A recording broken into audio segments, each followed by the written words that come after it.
दिव्या से। बिहार में कोरोना का कहर जारी है, आंकड़े लगातार बढ़ते जा रहे हैं और ऐसे में जो बिहार सरकार ने तमाम दावे किए हैं वो कहीं न कहीं फेल साबित हुए नजर आ रहे हैं। हम इसलिए ऐसा बोल रहे हैं क्योंकि जो बिहार केंद्रीय टीम पहुंची थी उसने बिहार सरकार की तैयारियों को नाकाफी करार दे दिया है और इसके बाद बिहार के जो स्वास्थ्य मंत्री मंगल पांडे हैं उनकी नींद पूरी तरह से खुल चुकी है। काफी समय बाद सूबे के स्वास्थ्य मंत्री बिहार के सबसे बड़े कोविड-19 अस्पताल एनएमसीएच पहुंच गए हैं, जहां उन्होंने वहां की व्यवस्था का जायजा लिया।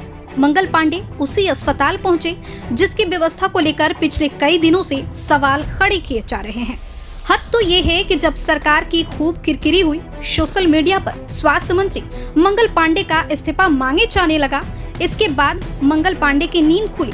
वे पीपीई किट पहनकर एनएमसीएच के कोरोना वार्ड में पहुंच गए। स्वास्थ्य मंत्री मंगल पांडे ने घूम घूम कर स्थिति का जायजा लिया और वहां मरीजों से अस्पताल की व्यवस्था के बारे में जानकारी ली।